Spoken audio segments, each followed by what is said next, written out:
नमस्कार मित्रों, समाख्या आईएएस के इस यूट्यूब चैनल पर आपका स्वागत है। आप सभी को 76वें स्वतंत्रता दिवस की हार्दिक बधाई एवं शुभकामनाएं। आज भारत ने अपनी स्वतंत्रता के 75 वर्ष पूर्ण कर लिए हैं। आज से हम यह संकल्प लें कि अपने द्वारा लिया गया लक्ष्य, उसकी प्राप्ति के लिए कितनी भी मेहनत करनी पड़े, कितना भी परिश्रम करना पड़े, हम करेंगे। इसी बात के साथ आगे बढ़ते हैं।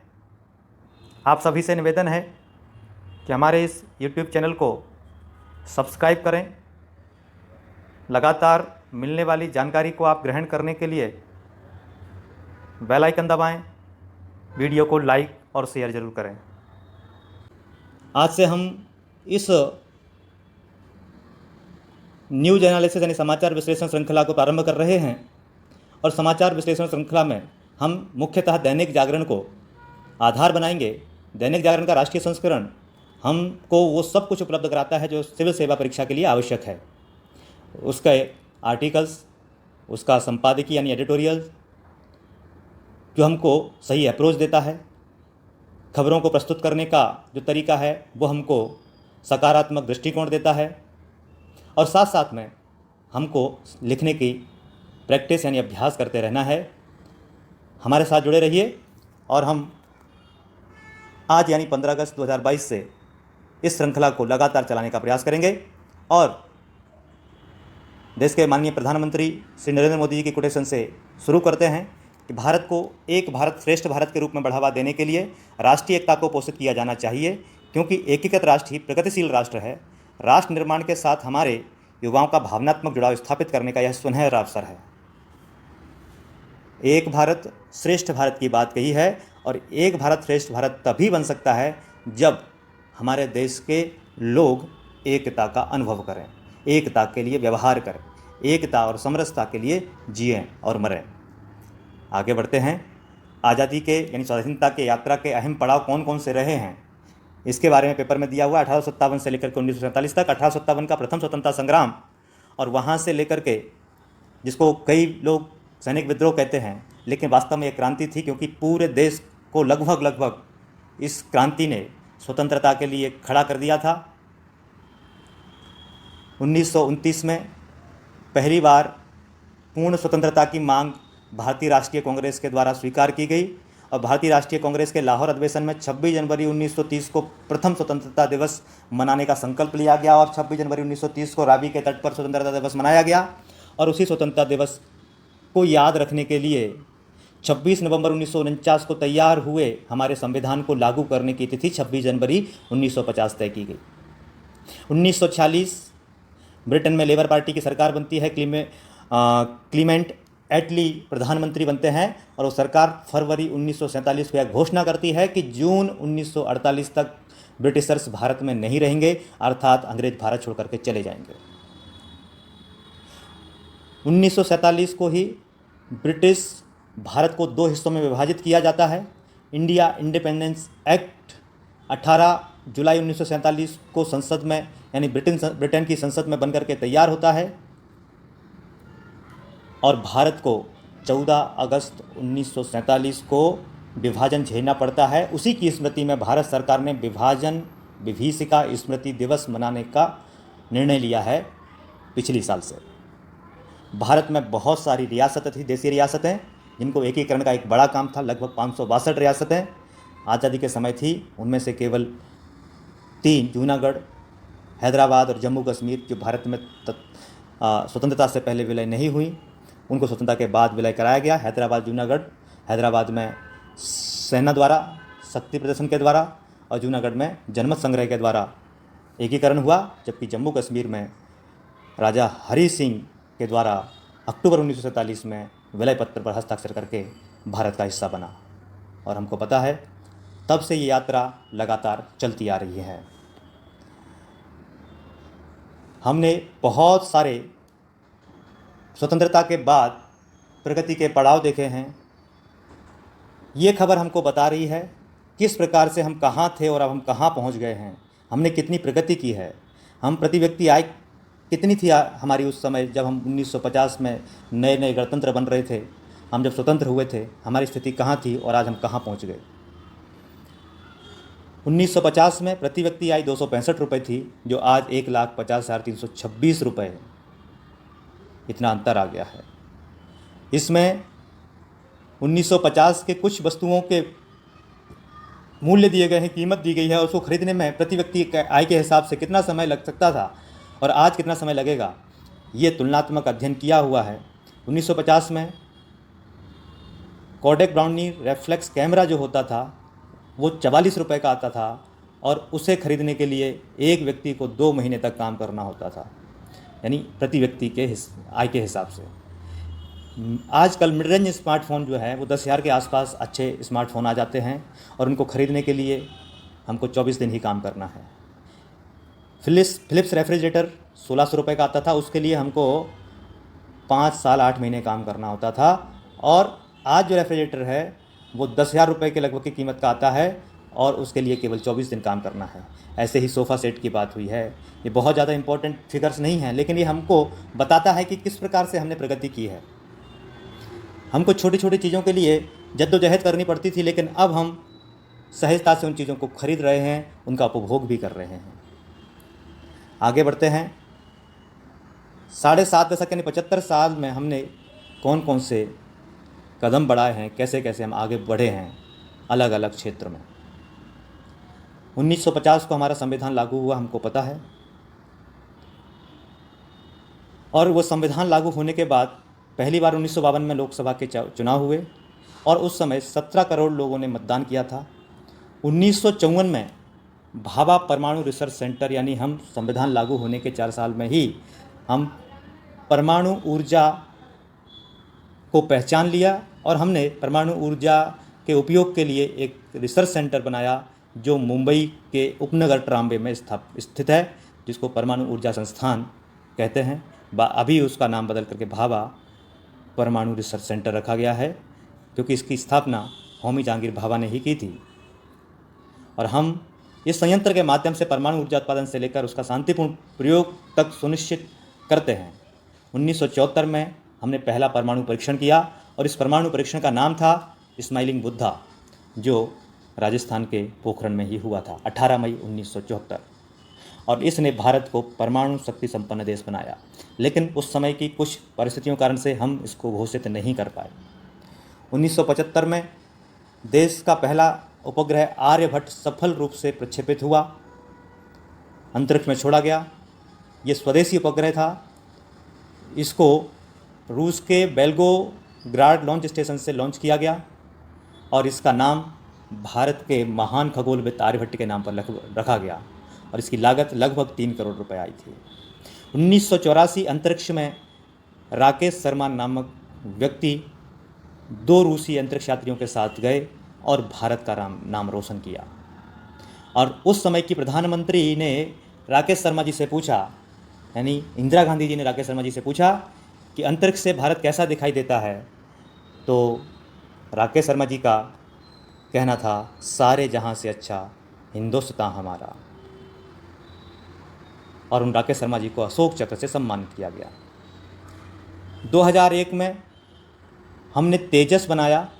तेजस जो लाइट कॉम्बैट एयरक्राफ्ट है, हल्का लड़ाकू विमान है, जिस पर 1980 से काम शुरू हो गया था, और 2 दशक बाद तेजस ने पहली उड़ान भरी।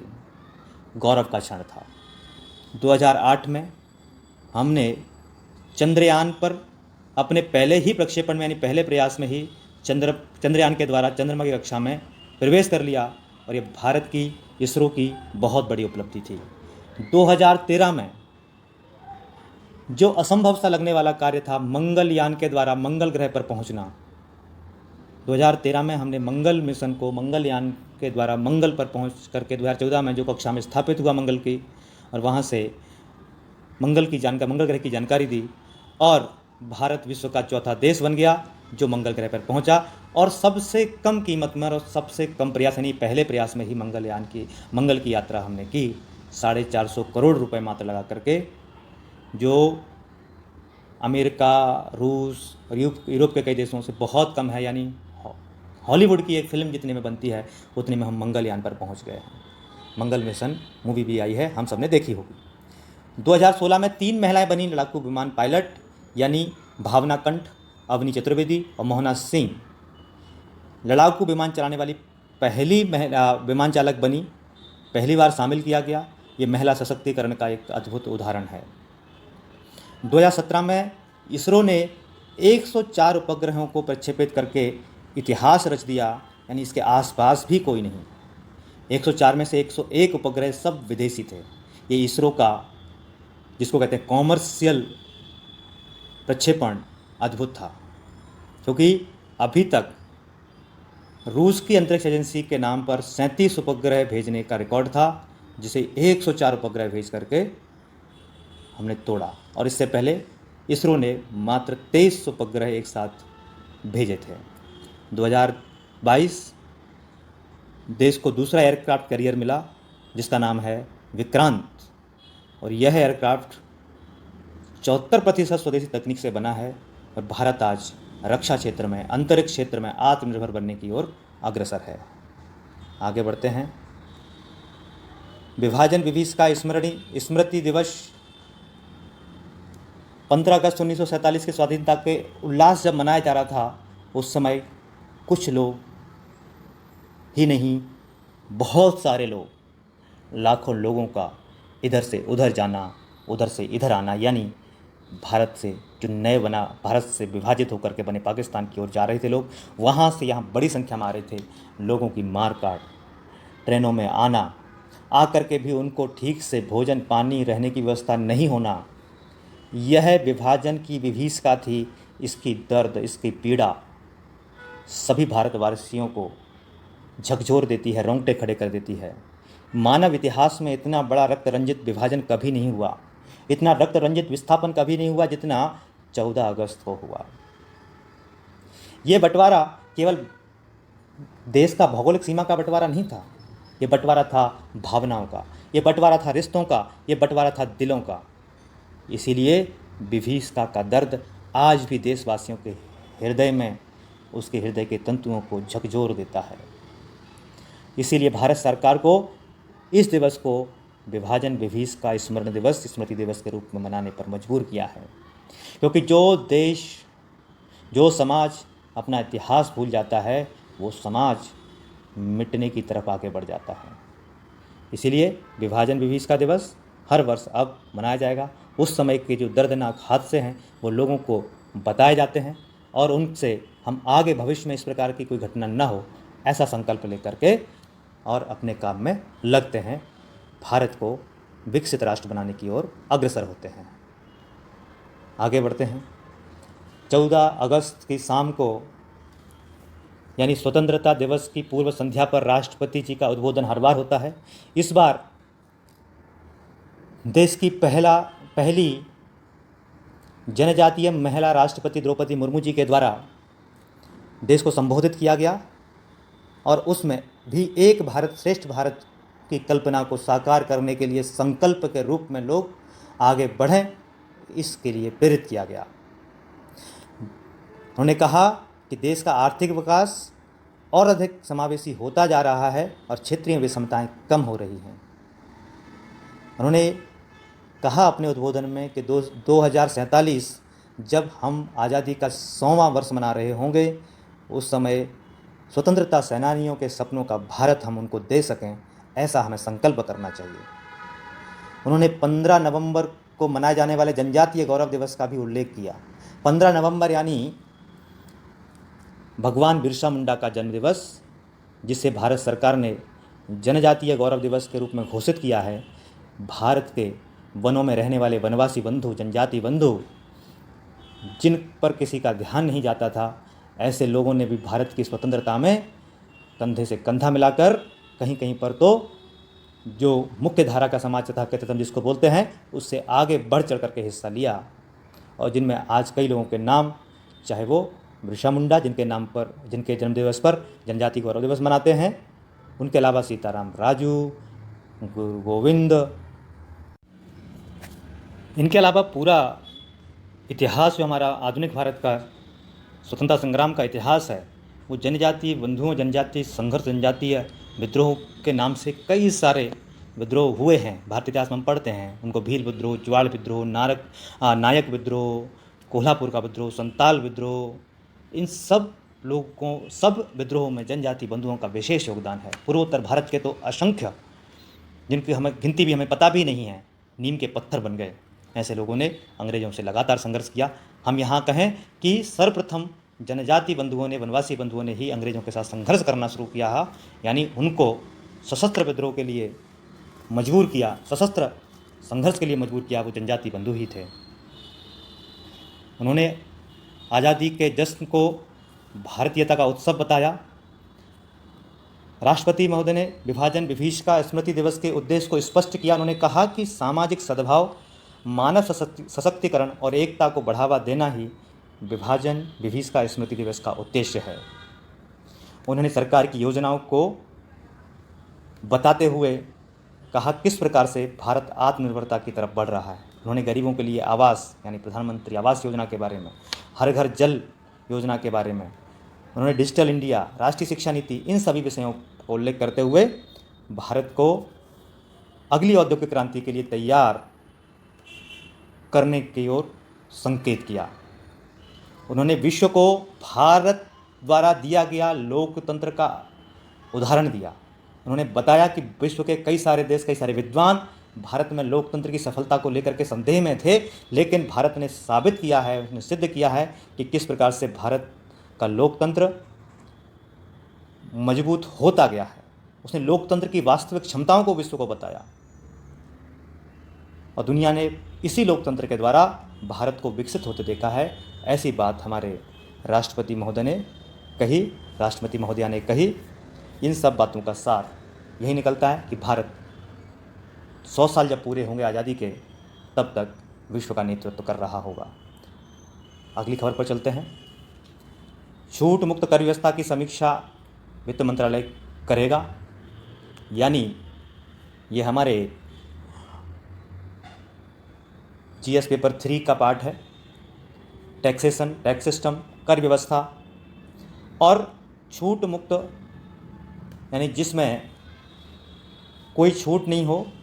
और इससे क्या होगा, इससे कर प्रणाली का दायरा बढ़ जाएगा, लोग बहुत सारे आ जाएंगे, कॉरपोरेट और अन्य जो लोग हैं, सामान्य जो कमाई कर रहे हैं, सामान्य अपने अपने उद्योग, अपने अपने धंधों के द्वारा, अपने अपने व्यवसाय के माध्यम से जो आय इनकम कर रहे हैं, वो लोग इस कर व्यवस्था के द्वारा कर प्रणाली का भाग बनेंगे, अधिक बनेंगे। और इसे की समीक्षा करने के लिए वित्त मंत्रालय तैयार है। इससे क्या होता है कि जो छूट युक्त कर व्यवस्था है, जहाँ छूट मिलती है, जैसे कुछ सेविंग कर ली, एटीजी में दे दिया, एनजीओ को दे दिया, इधर कर दिया, उधर कर दिया, ये बहुत सारा दिमाग भी खाता है, बहुत सारे लोगों को सरदर्द भी होता है।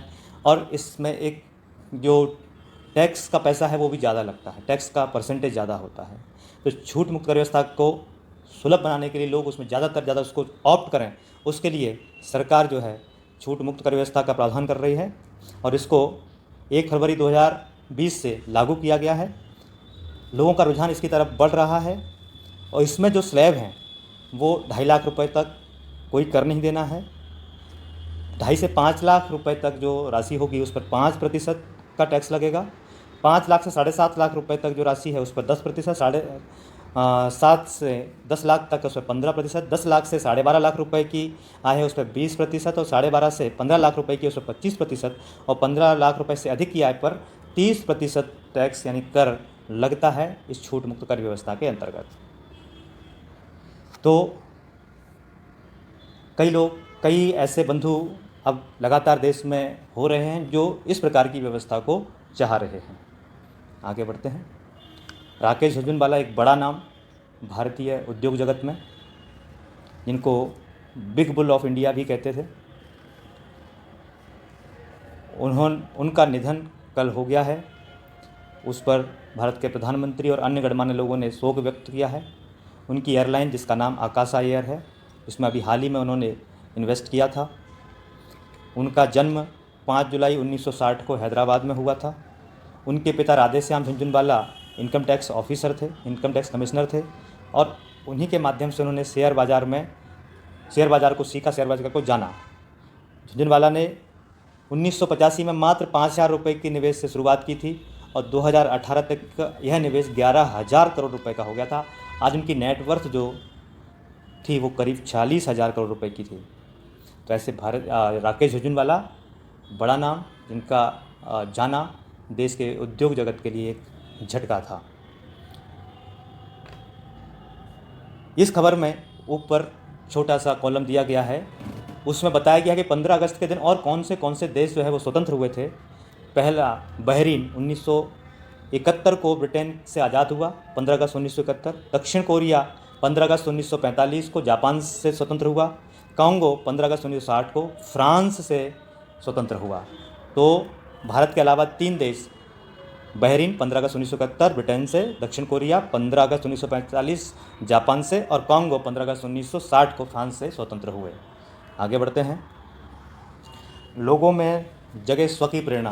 प्रशांत पॉल जी का आर्टिकल अद्भुत है, बहुत अच्छा आर्टिकल है।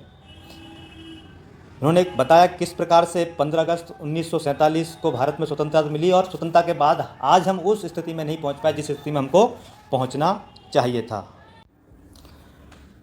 प्रशांत पॉल जी ने बताया,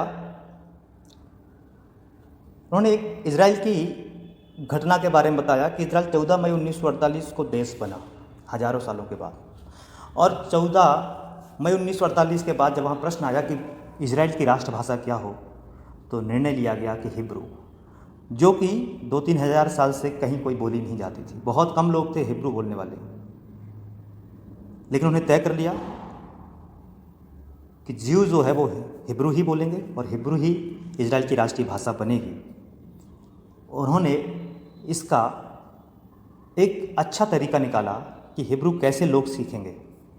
उन्होंने कहा कि हिब्रू में जितने भी बोलने वाले लोग हैं या हिब्रू जानने वाले लोग हैं, हिब्रू समझने वाले लोग हैं, हिब्रू के जानकार वो 11 बजे से 1 बजे तक अपने नज़दीक जो भी स्कूल होगा उस स्कूल में जाकर के हिब्रू पढ़ाएंगे।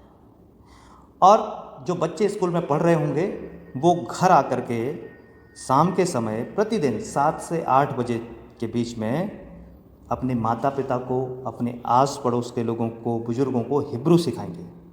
लेकिन प्रश्न उठता है कि अगर बच्चों ने गलत हिब्रू सिखा दी तो, या गलत उन्होंने बता दिया तो वहाँ के सरकार ने तय किया अगस्त 1948 से ही मई 1953 तक प्रतिदिन हिब्रू का जो स्टैंडर्ड लेसन होना चाहिए, मानक पाठ होना चाहिए, वो इजराइल के रेडियो से प्रसारित होता था। यानी 5 साल लगातार प्रतिदिन जो है हिब्रू का मानक पाठ जो है रेडियो के द्वारा इजराइल के एक एक व्यक्ति को सुनाया जाता था।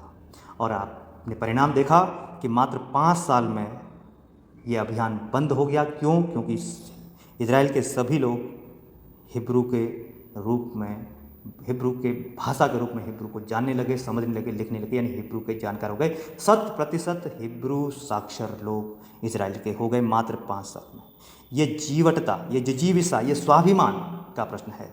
इसी एक उदाहरण के द्वारा प्रशांत पॉल जी कहना चाहते हैं कि भारत के लोगों में भी ये कि स्व की भावना, स्व की प्रेरणा जगे, नहीं तो हम 75 साल के बाद 150 साल भी बिता देंगे, हम उस स्थिति तक नहीं पहुंचेंगे जिस स्थिति की कल्पना स्वतंत्रता सेनानियों ने की थी। अभी हाल के वर्षों में जो प्रगति हुई उसको लेखक सकारात्मक प्रगति मानता है और मानते हैं कि ऐसी प्रगति अगर पहले से हुई होती तो आज हम कहीं और स्थिति में होते। लेकिन जब जागो तब सवेरा, देर आए दुरुस्त आए, ऐसी कहावत हमारे लिए फिट बैठ रही है आज के समय में। आगे बढ़ते हैं। साक्षरता दर कितनी बढ़ी, जीवन प्रत्याशा कितनी बढ़ी, एक फिगर डेटा के माध्यम से यहाँ पर दिया गया है और ये चार्ट के माध्यम से हमको दिखाया जा रहा है। साक्षरता दर 1951 में 18.3% थी, जो 2017 के बाद 77.7% हो गई। जीवन प्रत्याशा यानी कितने साल तक व्यक्ति जीवन जिएगा प्रति व्यक्ति के हिसाब से 1950 से 55 के बीच में ये 37 साल थी, जो अब 70 साल हो गई है। कुल जन्म दर एक महिला कितने बच्चों को जन्म देगी, इसको बोलते हैं टोटल फर्टिलिटी रेट, कुल जन्म दर, जो 5.9 1950 में थी, यानी लगभग 6 बच्चे एक माँ के द्वारा होते थे। अब 2 बच्चों पर यह स्थिति पहुँच गई 1920 के बाद।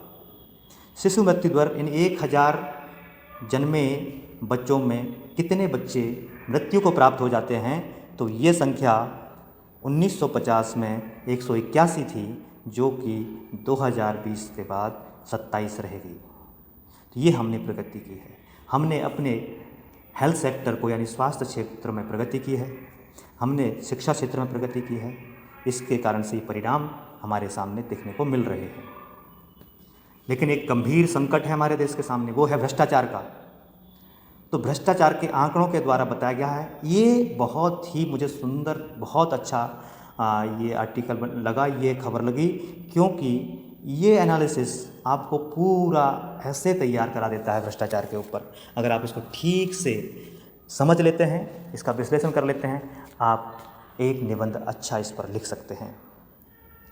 इसमें बताया गया है कि 62% से अधिक भारतीयों को ट्रांसपेरेंसी इंटरनेशनल के एक अध्ययन के अनुसार किसी न किसी काम के लिए सरकारी कर्मियों को रिश्वत देनी पड़ी है, ऐसे इनका सर्वे है ट्रांसपेरेंसी इंटरनेशनल का।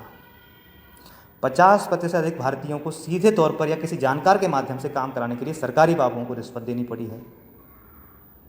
85वें स्थान पर भारत 2021 के 180 देशों के भ्रष्टाचार सूचकांक में था। अगर भ्रष्टाचार नहीं होता तो क्या होता? ब्रिटेन की एक संस्था है वन, उसके अध्ययन के अनुसार देश का हर साल 1 लाख करोड़ डॉलर जो भ्रष्टाचारी गतिविधियों में भारत का खर्च हो जाता है, बर्बाद हो जाता है। ग्लोबल फाइनेंशियल इंटीग्रिटी के एक अध्ययन के अनुसार साल 2002 से 2011 के बीच भारत को औसतन यानी 35 अरब डॉलर गैर कानूनी वित्तीय लेन देन के चलते नुकसान हुआ है। कितना? 35 अरब डॉलर गैर कानूनी वित्तीय लेन देन के चलते नुकसान हुआ है। अगर ये अर्थव्यवस्था में जाता तो अर्थव्यवस्था कितनी बूस्ट करती। और इस श्रेणी का सर्वाधिक नुकसान झेलने वाले शीर्ष 5 अर्थव्यवस्था में भारत भी है। और अन्य 4 कौन कौन सी अर्थव्यवस्थाएं हैं? चीन है, रूस है, मैक्सिको है और मलेशिया है। भ्रष्टाचार के चलते देश की जो अर्थव्यवस्था है उस पर नकारात्मक असर पड़ता है, आम आदमी की ज़िंदगी पर प्रतिकूल प्रभाव पड़ता है, जन कल्याण से जो जुड़ी योजनाएं हैं और जो नीतियां हैं उन पर असर पड़ता है, निजी निवेश मंद पड़ जाता है, लोगों के पास पैसा नहीं होता है, लोग भ्रष्टाचार पैसा खिला करके अगर कोई उद्योग शुरू करना चाहें तो वो रुक जाते हैं, नहीं करते हैं, और आर्थिक विकास दर सुस्त पड़ जाती है यानी कम हो जाती है। अब आर्थिकी यानी अर्थव्यवस्था पर जो भ्रष्टाचार का बार लगातार हो रहा है, तो इसके लिए क्या करना चाहिए और यह भ्रष्टाचार किस प्रकार से नुकसान पहुंचाता है अर्थव्यवस्था को? तो ट्रांसपेरेंसी इंटरनेशनल का एक शोध पत्र है, the impact of corruption on growth and inequality. The impact of corruption on growth and inequality, यानी भ्रष्टाचार का वृद्धि और पर प्रभाव, भ्रष्टाचार का किसी भी देश की आर्थिक वृद्धि और असमानता बढ़ाने में क्या प्रभाव पड़ता है, उसके बारे में कहा गया है। भ्रष्टाचार इंसेंटिव्स और बाजार ताकतों को हतोत्साहित करता है, जिसकी परिणति संसाधनों के कुप्रबंधन के रूप में होती है। टैलेंट और संसाधन को पथभ्रष्ट करता है। जो भी टैलेंट है, जिसके पास प्रतिभा है और संसाधन है, वो सही तरीके से काम नहीं कर पाते हैं।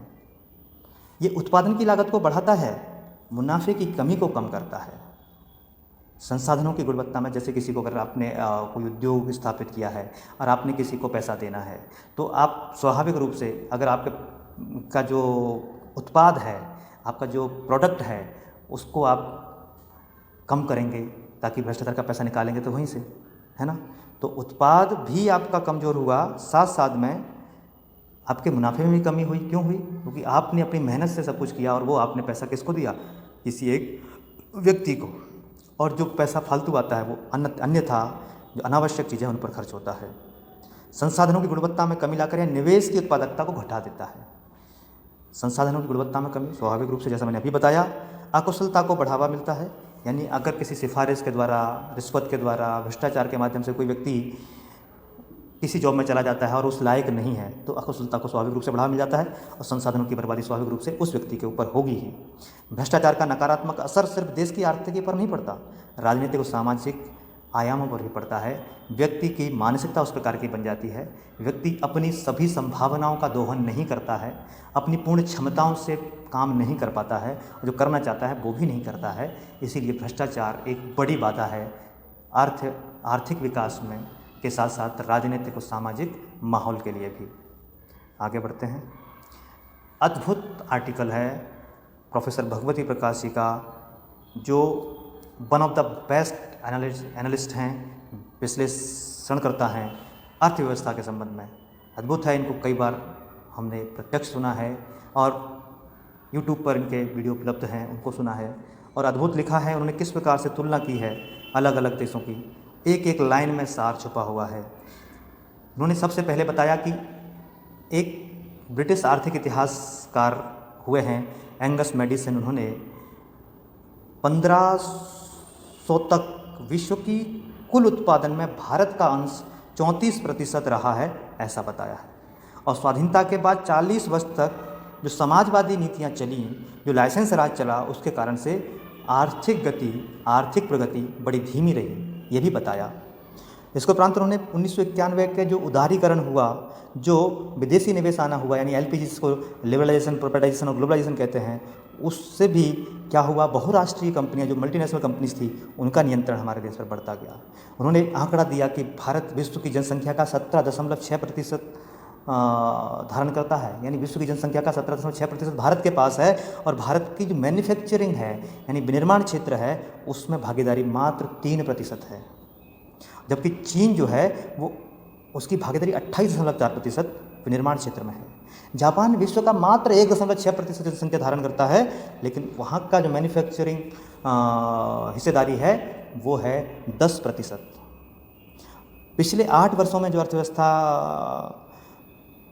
हमारी 10वें नंबर थी, वो हम 6ठे नंबर पर पहुँच गए। 4 बड़ी अर्थव्यवस्थाओं को हमने पीछे छोड़ा है, रूस, ब्राज़ील, इटली और फ्रांस। इससे हमें आशा बनती है कि हम अब अच्छा कर रहे हैं। वो बताते हैं कि किस प्रकार स्वाधीनता के समय 1947 में भारत उस समय भी विश्व की प्रमुख अर्थव्यवस्था हुआ करता था। उस समय विश्व व्यापार में भारत का हिस्सा जो है वो 2% था। 1995 तक आते आते वो 2% कम होकर के 0.5 यानी आधा प्रतिशत रह गया।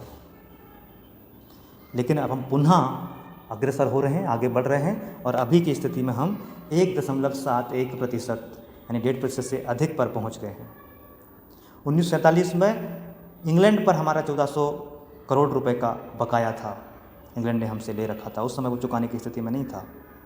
1998 तक विश्व बैंक और IMF यानी इंटरनेशनल मॉनेटरी फंड, जिसको अंतर्राष्ट्रीय मुद्रा कोष बोलते हैं, वहाँ के बड़े 5 जो सबसे ज़्यादा अंशधारी लोग थे, सबसे ज़्यादा जिन लोगों की भागीदारी थी, उसमें भारत भी था। और 1963 तक इन दोनों संस्थाओं में एक स्थायी निदेशक, परमानेंट डायरेक्टर जो है वो भारत का होता था। लेकिन उसके बाद नहीं, क्यों? हमारी अर्थव्यवस्था लगातार नीचे गिरती गई।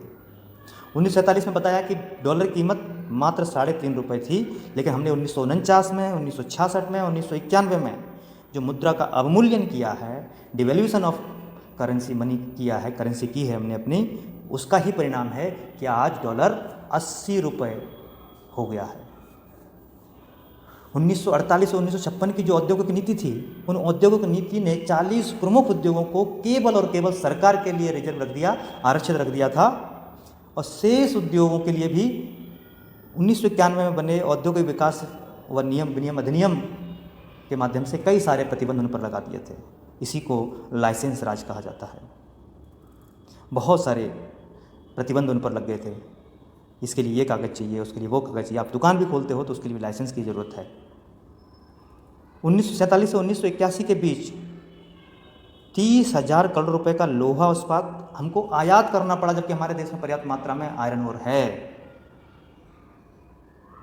हम कच्चा खनिज लोहा निर्यात करते और लोहा इस्पात आयात करते थे। इस लोहा इस्पात के उत्पादन से रोजगार सृजन, उत्पादन शुल्क की आय एवं प्रौद्योगिकी समुन्नयन सभी कुछ उन देशों में होता था। इससे भारी मात्रा में विदेशी मुद्रा हमको देनी पड़ती थी जहाँ से हम लेते थे। 1981 तक 30,000 करोड़ रुपए की विदेशी मुद्रा लोहा और इस्पात के आयात के लिए देश बाहर भेजता रहा। तब देश पर 18,000 करोड़ रुपए का विदेशी कर चढ़ गया था। अगर ऐसा नहीं होता तो भारत के पास 12,000 करोड़ रुपए की विदेशी मुद्रा का सरप्लस हो रहा होता उस समय। हमारे यहाँ उस समाजवादी व्यवस्था के कारण से, यानी लाइसेंस राज के कारण से भ्रष्टाचार, सूदखोरी, रिश्वतखोरी, कालाबाजारी सब कुछ होता रहा। 1970 के मध्य में देश के करदाताओं पर भारी बोझ पड़ा। 85% तक लोगों को टैक्स देना पड़ा, यानी 97.3% तक लोग जो है कर्ज के नीचे आ गए, मतलब क्षमा करें, कर के नीचे आ गए। यानी टैक्स आपने 100 रुपये कमाए और 97 रुपये जो है वो सरकार को टैक्स के रूप में दे दिए। तो ऐसी स्थिति में कौन कमाने का प्रयास करेगा।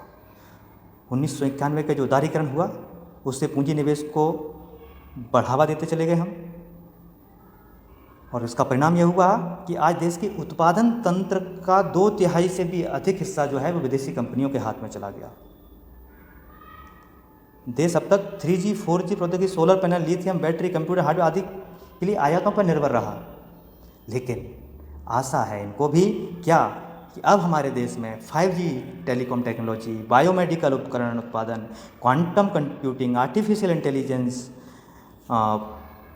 चिकित्सा उत्पाद, उसके विकास से लेकर अधिकांश computer hardware, metro rail, rolling stock, super fast train, computer operating system, data analysis software products और आवश्यक रसायन, एक्टिव फार्मास्यूटिकल्स, इंग्रेडिएंट्स, उन्नत इलेक्ट्रॉनिक उपकरण के लिए अब स्वावलंबन की पहल की जा रही है, जिससे देश का आर्थिक परिदृश्य बदलेगा। इस परिवर्तन के लिए देश में पर्याप्त क्षमता भी है। तो अब पिछले जो 8 साल में हुआ उसके कारण से लग रहा है कि देश अब जो पिछले हालातों में था उससे कहीं आगे निकलकर आगे दौड़ना शुरू करेगा। और 100वें स्वतंत्रता दिवस पर जैसा राष्ट्रपति महोदया का जो स्वतंत्रता की पूर्व संध्या का भाषण था उसमें जो कल्पना की गई है वो कल्पना को हम प्राप्त कर सकते हैं। 75 वर्षों में 55 गुना भारतीय अर्थव्यवस्था बढ़ी, इसके लिए डेटा दिया हुआ है। और इसके लिए हमने किन किन चीज़ों पे 1947 में 2.7 लाख करोड़ रुपए के मुकाबले 2022 में 147 लाख करोड़ रुपए की GDP भारत की हो गई। प्रति व्यक्ति आय 249 रुपये थी, वो अब 1.70 लाख रुपए हो गई। गरीबों की संख्या में गिरावट आ गई। विदेशी व्यापार के मोर्चे पर हम जरूर कमज़ोर हुए हैं, मतलब हमारी आयात निर्यात है इसका बैलेंस ठीक नहीं है। हम करंट अकाउंट डेफिसिट में चल रहे हैं।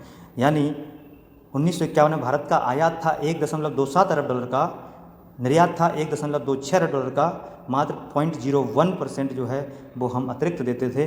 वो 1990-91 में उदारीकरण के चलते 24 अरब डॉलर के आसपास हो गया और निर्यात जो है 18 अरब डॉलर के करीब ही था।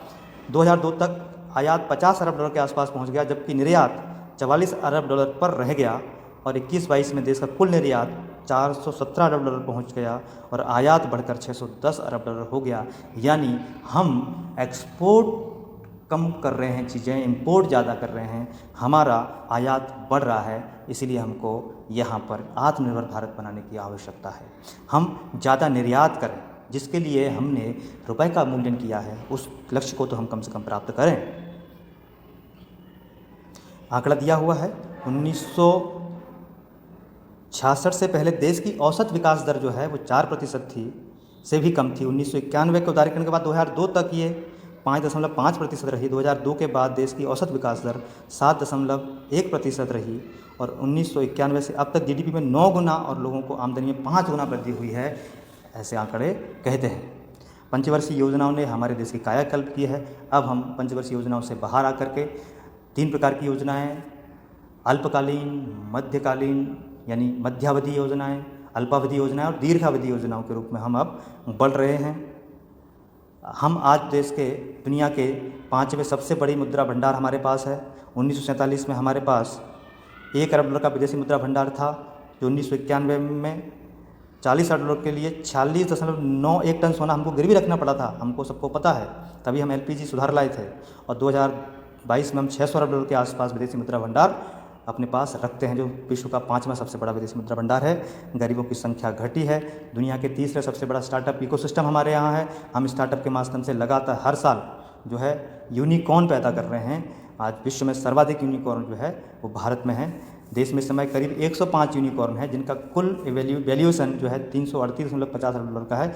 यूनिकॉर्न मतलब होता है कि जो $1 अरब से ज़्यादा की कंपनी हो गई है, ठीक है ना। तो आज प्रत्येक 10 में से एक यूनिकॉर्न जो है वो भारत का है। और मज़ेदार बात है कि जो भारत में 105 यूनिकॉर्न हैं और उनमें से 19 यूनिकॉर्न जो है वो 2022 में, यानी अभी हमने 7 महीने में 19 यूनिकॉर्न दिए हैं, ठीक है। अगले 25 वर्षों तक भारत का सुनहरा भविष्य रहने वाला है, ऐसी कल्पना की गई है।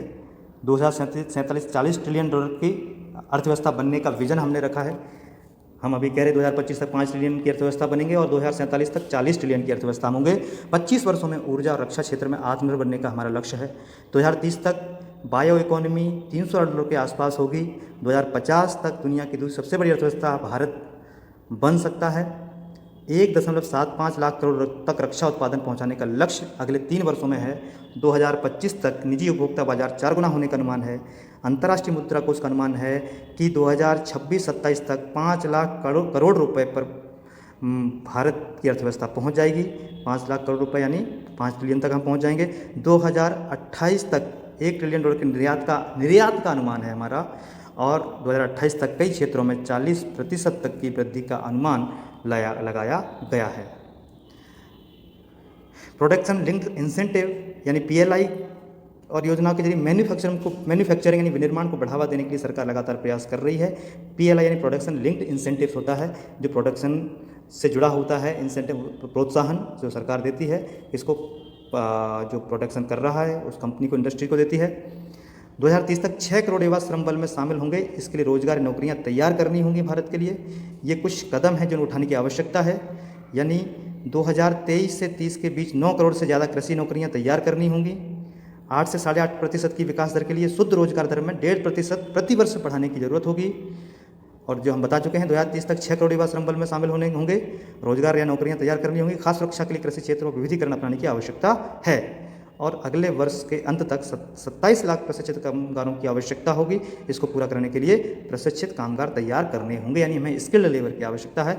गैर पेट्रोलियम उत्पादों का निर्यात बढ़ाने पर फोकस करना होगा, ताकि हम पेट्रोल पर जो सबसे ज़्यादा आयात करते हैं, पेट्रोल का जो आयात करते हैं सबसे ज़्यादा हमारा विदेशी मुद्रा भंडार उसमें जाता है, उसको कम किया जा सके।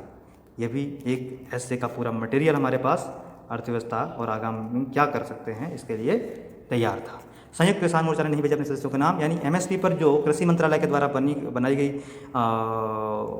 समिति है, उस समिति में जो है उसकी बैठक तय हुई है 22 अगस्त को, जिसको नेशनल एग्रीकल्चर साइंस कॉम्प्लेक्स में ये बैठक होगी।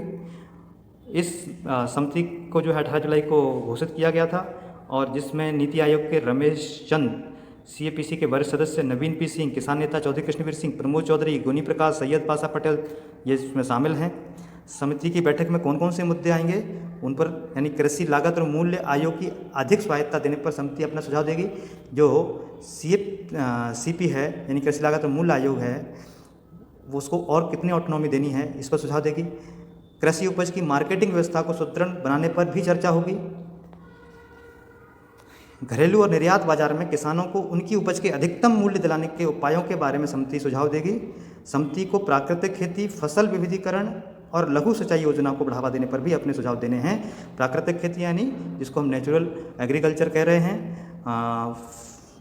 डाइवर्सिफिकेशन ऑफ क्रॉप, और लघु सिंचाई जिसको हम माइक्रो इरिगेशन बोलते हैं, उसके बारे में भी सुझाव देगी। और अन्य अनुसंधान विकास संस्थान हैं, नॉलेज सेंटर हैं, वो किस प्रकार से कृषि पर निर्भर लोगों की आय को बढ़ा सकते हैं उस पर विचार करेगी। यानी ये समग्र कृषि क्षेत्र पर जो है सिफारिश करने वाली समिति है। आगे बढ़ते हैं। ताइवान और चाइना का विषय चल रहा है लगातार, और उसी बीच में नैन्सी पेलोसी जो अमेरिका के कांग्रेस के हाउस ऑफ रिप्रेजेंटेटिव की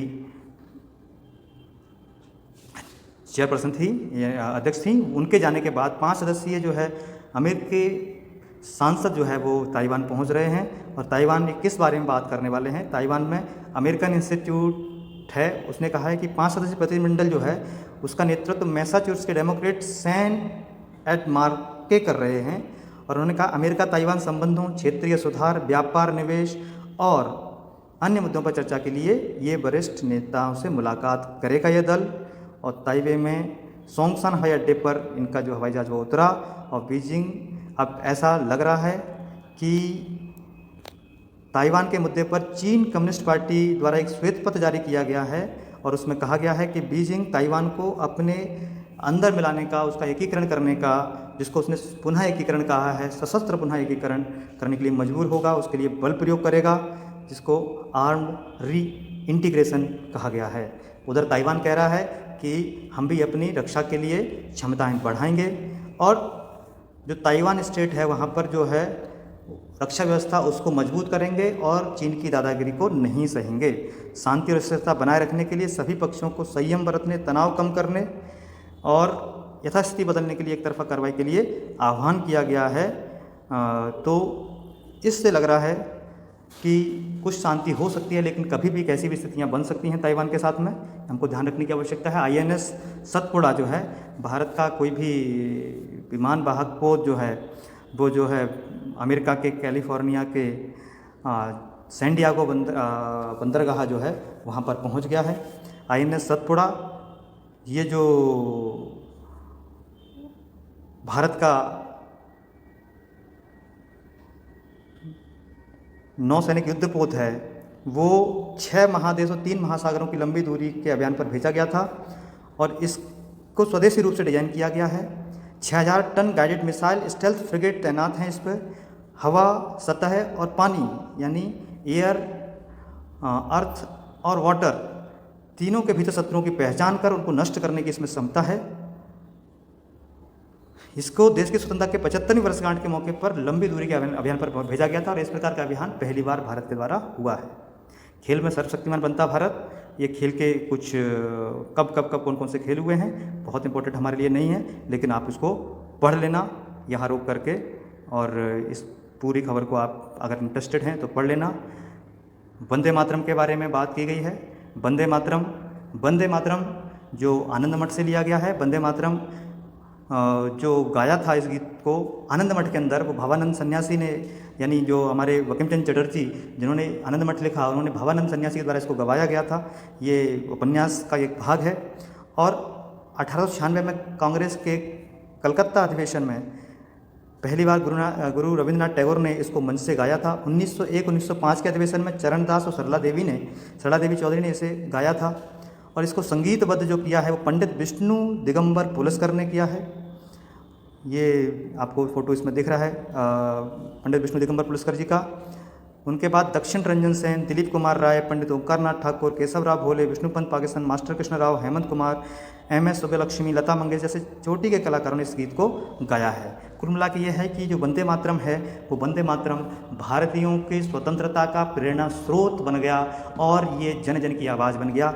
आज वंदे मातरम जो हमारा राष्ट्रीय गीत है, नेशनल सॉन्ग है, इसको हम गर्व से गाते हैं और वंदे मातरम आज भी हमारी रगों में जोश भर देता है। इसी के साथ आज हम अपने इस सेशन को यहीं समाप्त करते हैं। लंबा पेपर था आज, बहुत सारा इतिहास था, बहुत इंटरेस्टिंग जानकारियाँ थीं जो आपके काम आने वाली हैं। आगे सेशन में हम कोशिश करेंगे कि पिछले दिनों के भी हम एनालिसिस ले आएँ और आगे लगातार ये एनालिसिस चलता रहेगा। इसी के लिए इसी के साथ स्वतंत्रता दिवस की पुनः हार्दिक बधाई एवं शुभकामनाएं। वंदे मातरम।